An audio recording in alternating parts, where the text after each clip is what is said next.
was really good because I was on a full ride for being Puerto Rican and Cuban. So even better, right? Yeah.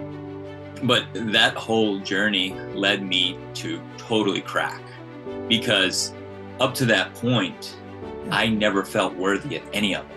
Almost every man I worked with, once we dive down to the core, it's, I just don't feel like I'm good enough. I don't feel like I'm worthy. I don't feel like, and these are men from every spectrum, mechanics, formal athletes, venture capitalists. The solution is in gathering men, right? The solution is in men helping men, but so many men are resistant to that because I don't need help. Why would I get help? I don't even know what you're talking about. No, I just drink away my pain. Everything that we seek as men is inside of us. It's always in there. And we can bring it out. We just need the tools. The average man today is sleepwalking through life, many never reaching their true potential, let alone ever crossing the finish line to living a purposeful life. Yet, the hunger still exists, albeit buried amidst his cluttered mind, misguided beliefs, and values that no longer serve him. It's time to align yourself for greatness. It's time to become a revolutionary man. Stay strong, my brother. Welcome, everyone, to the Revolutionary Man podcast. I'm the founder of The Awakened Man and your host, Alan DeMonso. Today we're going to spend time talking about what it's like to do some men's work. It's a field that I've been extremely interested in for the last 3 to 4 years. And I have a really special guest on today that we're going to talk about the work that he's doing in men's work and how it is that he's evolved to doing what he's doing. So welcome to the show today, Brett. How are things? Things are great. I really, really appreciate being here. Thank you. Yeah, thank you so much. One of the things we always talk about in the Awakened Man program, Brett, is that we're all on our own hero's journey or our hero's quest. And so my first question for you is, how has life's trials and tribulations shaped who you are as a man today and the work that you're doing? That's a great question. So it's been a fantastic journey of the peaks and valleys for sure. When I was a kid, I really was able to magnetize people to me, but I would always disperse them because I didn't like the attention. I just felt it was overwhelming. And so then I became a hockey player and went away to prep school in Massachusetts, became assistant captain there my first year. And the same thing happened, right? So attracting all these people, amazing colleges, opportunities. It was really good because I was on a full ride for being Puerto Rican and Cuban. So even better, right? Yeah. But that whole journey led me to totally crack because up to that point, I never felt worthy of any of it. And so getting great grades, being in the best shape of my life, getting on the way to go to D1 schools, being assistant captain, all that pressure built to the point where that unworthiness, which I could just put underneath the surface, it finally broke free. And so I just quit. I left everything, went and started working on cars. So what's the next best thing you can do? If you're a guy, you fucking build race cars. So that's what I did. Right on. Oh, man. So yeah, when I started building race cars, I figured, what's the next best thing for a guy with a big ego, right? You build race cars, your car, your muscle cars, represents who you are. I actually was really good at it. That's what I found. I was really good at building things, building people around me. I was good at building things. I could effectively and efficiently find systems to make things happen. That was one of the first keys. And I got a job at Mercedes, and then I got a job at Audi. And then I moved up the ranks. I built another team. One day I was leaning over a car like this, and I just heard a crack, and it was my neck. And so my neck, C5, C6 went in different directions, and I couldn't feel my fingers. So, you get an MRI. They say, oh, well, you have to have surgery. And I'm just like, there's no fucking way. There's no way I'm going to let anybody touch my spine. And so a month before, I went to a yoga class with my wife, and it sucked. It was so hot. And there was all these chicks in there, and they were so good. And I was like, I thought I was strong as shit. And I was getting my ass kicked. I walked there. I was like, that'll never happen again. But thank you for the opportunity, dear. And, she's beautiful. She played along. Yeah, no problem. But there was something to it. And so I found this really old yoga book on Amazon, of all places. It's 1,000 pages. And every morning I wake up at 4 o'clock. And from 4 o'clock to 7 o'clock, I would do movement. I would do breath work. I would do visualization, meditation, depth work, where I go in and release all the stored negative energy that I had. And slowly I started to be able to feel my fingers again. And the true key of it all was that I didn't realize is when I could run again and work out again, I went for a jog and I just started bawling my eyes out, just crying uncontrollably. And that fracture in my spine, all that was the deep wound from when I was a child watching my parents fight, not being able to control myself because I didn't know how to control the environment around me, feeling like I wasn't worthy enough because I couldn't help my parents in their lives. And so once that happened, I realized, oh, this is where I'm supposed to be. This is what I'm supposed to help men do. How do you do that? And then I took the journey to start building to where I am now. Wow, man, that is just incredible. And what a great story. So Puerto Rican and Cuban and playing hockey, that's pretty cool, buddy, because I don't think there's too much ice down there in either of those two countries other than in drinks. And so to hear that, that's fantastic. And then to, it's to your point, right? It's so typical for guys, right? We want to do the next best thing. And so, it'll be muscle cars or what have you. And we do that. I know for me as a young guy, I was all about wanting to be a chef. And so I spent the first half of my career in professional kitchens and that was long before there was a food TV or Bobby Flay. Like, it wasn't sexy or cool to do that, right? Like, it was a real man's job. But I loved that environment. And I know, and I can totally relate to what you're talking about, not feeling worthy.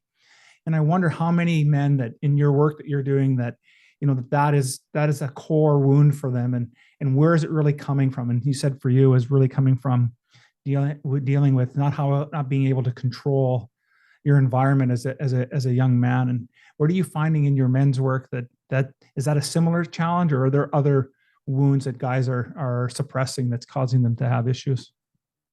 So the main thing is worthiness. As we develop right now in this time and age, there's this parameter where men are constantly told what they're supposed to be, how they're supposed to be, and what they cannot be. Yes. And so every man is just walking around with this fucking mountain of weight on their shoulders, but we're not allowed to show it because the wellness industry has been sleeping on men for years, but men have not been sleeping on the wellness industry. We've just been sitting back going, okay, what are we supposed to do here? I guess we just fucking shove it down more. So that's what creates those physical manifestations of pain. And almost every man I work with, once we dive down to the core, I just don't feel like I'm good enough. I don't feel like I'm worthy. I don't feel like, and these are men from every spectrum, mechanics, formal athletes, venture capitalists, serial entrepreneurs, tons of different men are all going through the same thing. And the solution is in gathering men, right? The solution is in men helping men, but so many men are resistant to that because I don't need help. Why would I get help? I don't even know what you're talking about. No, I just drink away my pain. Yeah, totally. Isn't that so true? I think it's one of the challenges we face in doing this men's work is having men understand that it's not a sign of weakness to ask for help. As a matter of fact, the more that you reach out and find that, and I think part of the problem is that we all have most of us will have some couple of close buddies. We don't necessarily have a large network, but we'll have a couple of really close buddies. And we don't really know how to have a conversation with them, right? We just don't know how to get in there. And if your buddy comes in and, maybe they're going through a tough time in their marriage or some stuff's going on, like, we just don't know how to respond to that. And are you finding the same thing in your men's work, that it's just like, we don't know how to communicate, let alone our own feelings, let alone having to deal with somebody else? Yeah, there's a lot of sarcasm in our world. So men love to use sarcasm to not display emotions. And so when we do have these groups, we totally focus on other things and there's never any bond that is really built. And that creates even more disconnection with the external and the internal. And so one of the first things that we'll do is we'll go through, what are your inputs? What are you actually inputting? It's not just food. It's who are you hanging out with? What are you watching? What the hell are you seeing on social media, scrolling through, looking at chicks' asses all day? Like, what are you doing to yourself? Yeah. And how are those inputs affecting how you want to actually live your life? Yeah, absolutely. And it's so much appreciate what you're saying there, because I think it is important that we don't recognize just how much we numb ourselves to life, right? We're really afraid. I really like how Jordan Peterson puts it about, we don't want to deal with that dragon, but we need to go in, and all of us have that piece inside of us that we need to go deal with that particular fear, that issue, and for you was having to come up and understand that this lack of control was causing you so much pain, right? And now it's pretty cool because, when getting ready to speak with you today, like a lot of your work, you talked about it in your intro there, is going to yoga. And I can totally relate, man, going to a yoga class with my wife. And it's like, yeah, I can't do this. But that's really a big part of your work with men, isn't it? And how you've helped to bring bring that masculinity component to doing movement and breath work. And I thought if you could spend a little bit of time about how you've been able to incorporate that in your work. Oh yeah, for sure. So yoga in its essence just means to root. So literally to root. So rooting is just back to yourself. Mm-hmm. So yoga is a science of the mind. It's not just some fucking woo-woo philosophy. It's not some religion. It's a systematic framework for body and mind integration. And so when you take the parts of it and then you add in other parts that work really well, I really like, Buddhism in a way, because in Buddhism, they say, hey, you use what works. And then they say, hey, throw away what doesn't work. And that's the whole thing. And so in the system of yoga, you're supposed to integrate things that work and take away things that don't work. And so movement, fluid movement, when you combine your breath with movement, it immediately kicks in the parasympathetic nervous system. You're breathing in and out of your diaphragm. So then you're activating your vagus nerve. You're slowing down your heart rate, and you're getting into restore and recover. So yoga can be used in that way. And all it is a recovery system. It's a way to calm the mind. It's a way to relieve nagging injuries, where men will come in and be like, I've had an aching football knee for 20 years. What can we do? And so we'll start with this. That's why we decompress the system first. And so those aspects of yoga, they're great because they allow you to rewire your system and create a strong foundation. Now you can then take yoga and the movement and make it into a very arduous physical exercise, where men are like, this is too much. What are we doing here? This can't be yoga. And I'm like, no, this is still the same thing. And then once they can do that, then we bring in high intensity training, and I just ramped it up a notch. It's called velocity training. So you incorporate breath work where you do exhale holds to increase your CO2 tolerance, to immediately simulate high altitude training. And then you do body weight workouts. So your heart rate will go from 90 to 150 to 170. And then through movement and through breath work, you bring it back down to 90 and to 70. So then you bring in the breath work, which a large part of yoga is breath work. And really, breath work is just a way to change your physiology. It's an external thing that we can actually control. And we forget this. Mm-hmm. There's so many things bombarding us we can't control. And yet we can just sit here in 2 seconds, connect with our breath, and come back to control. And go ahead. Sorry. No, go ahead. I just don't want to cut you off. That was just great getting a roll on there. And so when you're able to do that, right, you can calm your mind. And so the body has all this energy going. We don't know what to do with it. We have all this stuff stuck in there. We get stuck in our shoulders, in our ears. So finally we're calming down. We're using the movement to create strength and flexibility in the body. We use the breath work to calm and focus the mind. When we can calm and focus our mind, then we end up doing meditation. And all meditation is, it's not all this nonsense people keep structuring it as. You take your mind, you put it on one thing. If you can take your mind and park it somewhere and see the thoughts that are still coming in and out, because the thoughts will still come. Oh, what the fuck am I going to eat for dinner? Oh, what'd that chick say to me yesterday? What do I got to do at work tomorrow? This is okay. But you're just watching it and you're going, oh, actually right now I'm just right here. Oh, actually right now I'm just right here. And so that's meditation. We can use that to then fulfill our mission, because once we figure out what our mission is, we can hyper focus on it. We can visualize it every day. We can see our self-talk. And then that's where men go from, all right, I made it here. Now what? To, oh, I see where I'm supposed to be. I understand how my past got me to where I am. And I'm so grateful and happy for everything that has happened. Yeah. And now on my journey, I'm going to move forward in micro impactful daily goals to reach my mission.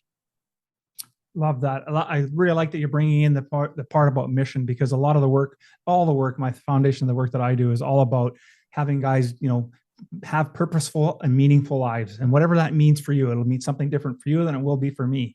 But are you taking purposeful action? And so when you think back to your hero's journey at the start of this, and you think back about the life that you were living, would you agree that you were living somebody else's life, maybe your parents or someone else's?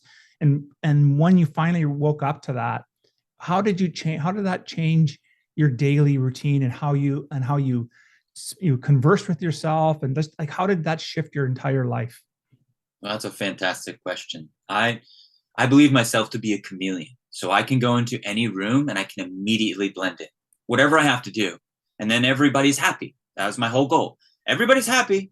I don't have to worry about me. You guys feel happy? I'm happy. We're going to drink until we can't fucking see. I'm good. I'll black out first. Got you guys. So I was always trying to fit in to be that chameleon. And I couldn't understand why. I had everything. So eventually I was making 6 figures as a mechanic. I had 5 race cars, 2 houses, 4 kids, a fucking beautiful, amazing wife. And I was still so miserable inside. And it was because that lack of self-worth that was built into me, which is just my journey. And I'm so grateful for my journey. Yeah. But that lack of worth, you are not worthy. You are not good enough. You are not strong enough. You will never be strong enough. I will always be stronger than you. That's all that I was feeding myself. Yeah. Parents did the best job they could. I'm so grateful for everything they've done, but they couldn't figure it out. That's okay. That helped me to be who I am. And so once I broke my spine, once I recovered and was able to heal myself, and then I was able to seal the internal connection with the mind and the soul through my emotions, then that's when everything said, oh, this is not how I'm supposed to be living. I will move forward in a different way. So I wouldn't drink anymore. My wife did not like this, but it was very funny. For a month, I didn't talk. I didn't speak to anyone. I just wrote down notes. We got lost in West Virginia one time on a trip. She was so mad. She was like, you better stop talking. And I stuck with it. But these were just things to test myself. I was seeing where I was. And my self-talk started to change completely. How I saw my day started to change.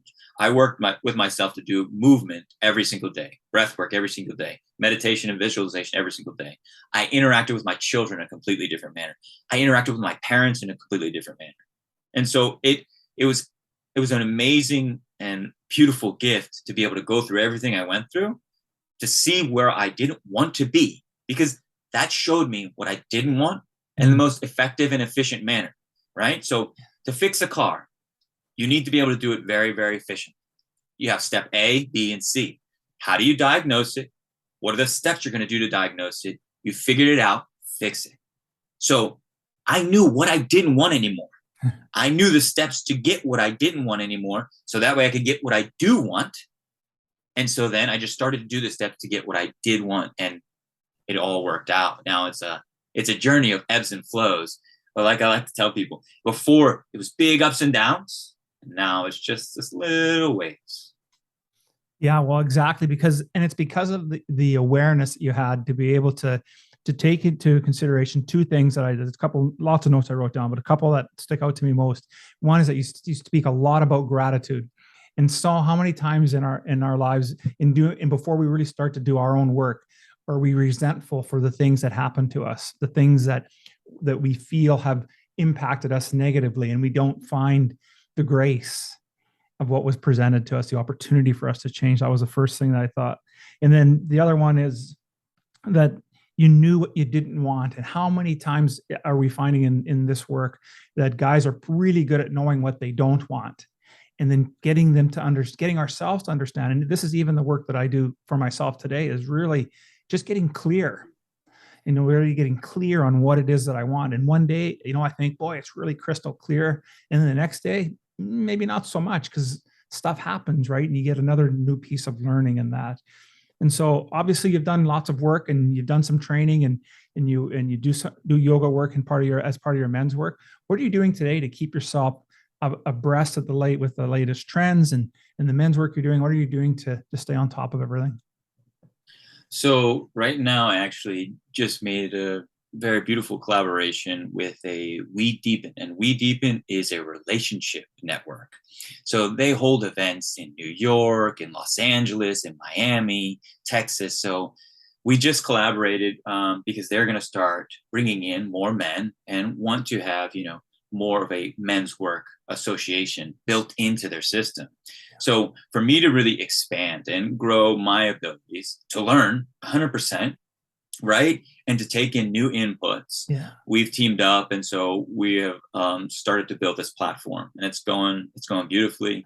Nice. And then I'm also working with a venture capitalist firm, and we're going to start reaching out to small to mid-sized businesses and their CEOs to getting into corporate work, and to get to the CEOs for them to do men's work as well. And so really trying to push the edges of what is possible here. My main love is just one-on-ones. I love interacting on one-on-ones, feeling the energy, and then being able to pull and guide the best out of men. There's also so many opportunities to create larger networks, and it would be incorrect of me to not take advantage of any beautiful thing that flows my way. And so I've just been open to it. And that's the biggest thing, is being open to what comes, but not having expectations. There's no expectations, and there doesn't have to be, because my life is amazing. I'm so grateful for everything I have. It's so fucking rad. And whenever I get into those caught up in like, oh, it's got to be this way, it doesn't work. That's the way my life works. And I love it, because it immediately is a red flag. Yeah. Oh, look, you're getting caught up there. What are you doing? And that's one of the gifts of yoga, I will say, is yoga really pushes you to step outside of yourself. And so through my meditations and through the work, I've been able to step outside myself constantly to go, where are you? Are you really doing that right now? What emotion is that? Are you really giving that emotion that much energy? Okay, no problem. Can you not do that now? And sometimes it's like, no, fuck that. I'm here, right? And then sometimes it's like, oh, I don't have to deal with that right now. I'm calm. Yeah, absolutely. Right. Because it gives it, because you have built that sense of awareness, right? Exactly of what's going on. I think that's so key in this whole piece of today. And what I like about our conversation, what I really appreciate about it, is that, it's about being able to get real. And I think, while I think we've rooted out that we figured that really it's a sense of lack of worthiness that what brings a lot of men finally to their knees in order for them to start to do the personal work that they need to do.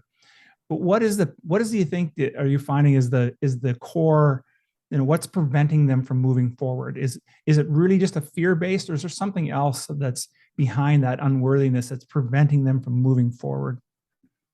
It's a twofold thing. One is, if you look at how men are portrayed and everything that's put on us, we're not supposed to reach out. We're not supposed to get help. We're supposed to be lone wolves. And if we are supposed to connect with other men, it's supposed to be drinking beer and watching football. It's a fucking perfect system that they have set up to keep men disempowered. Perfect. It's brilliant.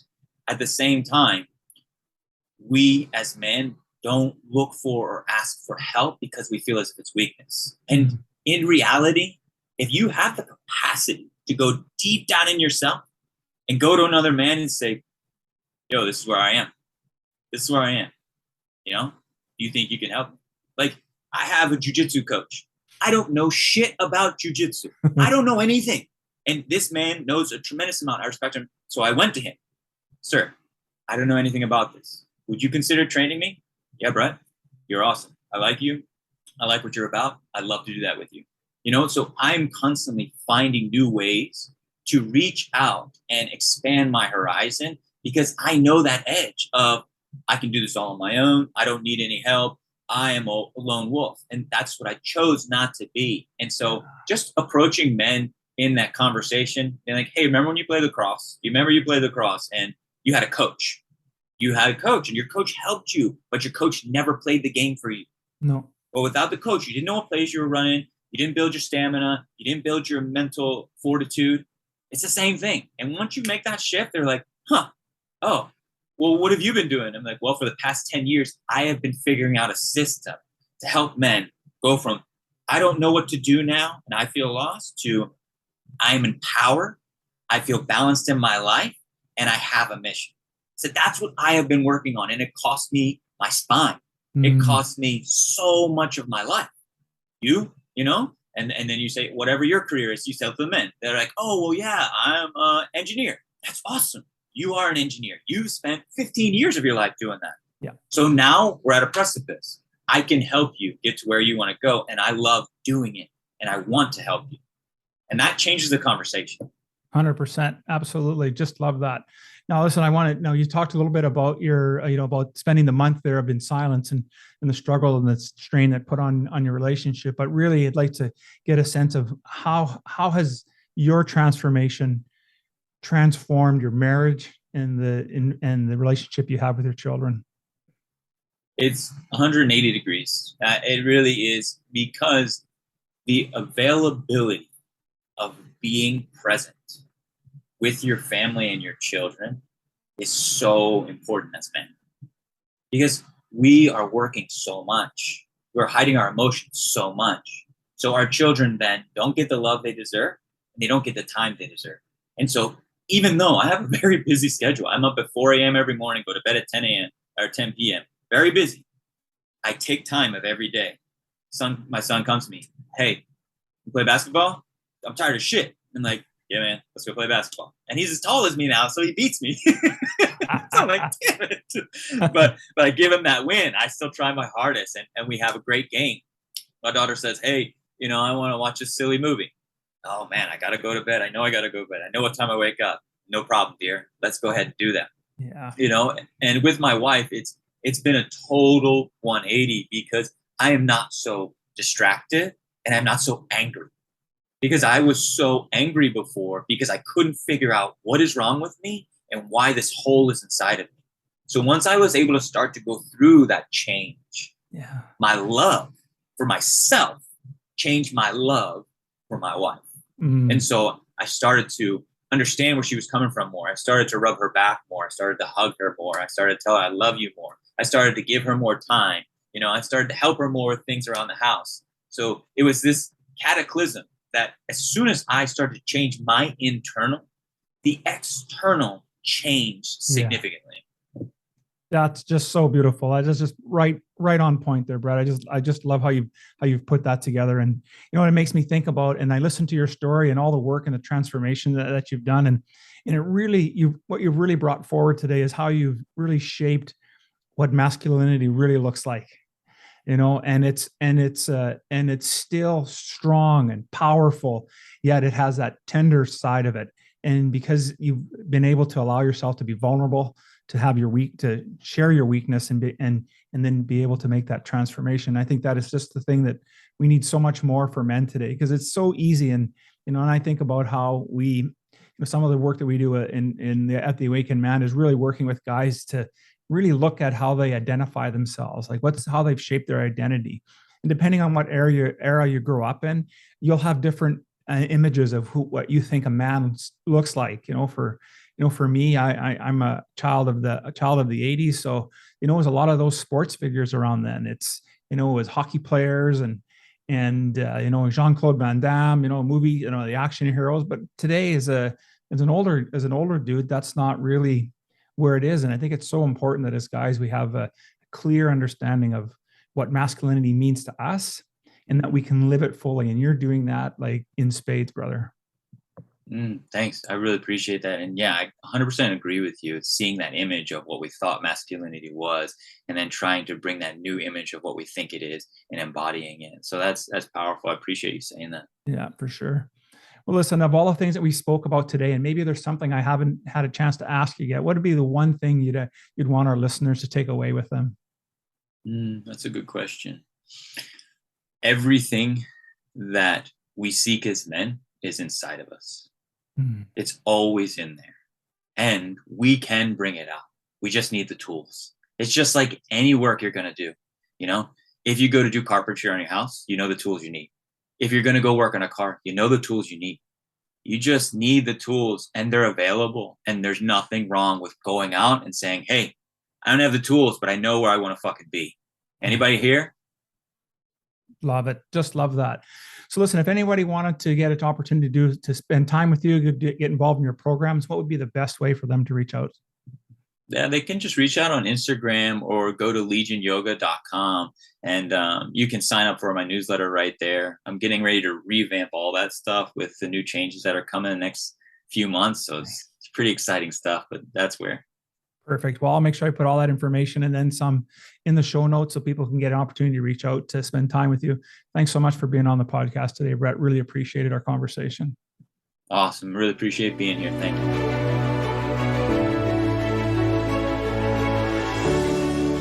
Thank you for listening to the Revolutionary Man podcast. Are you ready to own your destiny? To become more the man you are destined to be? Join the brotherhood that is The Awakened Man at theawakenedman.net and start forging a new destiny today.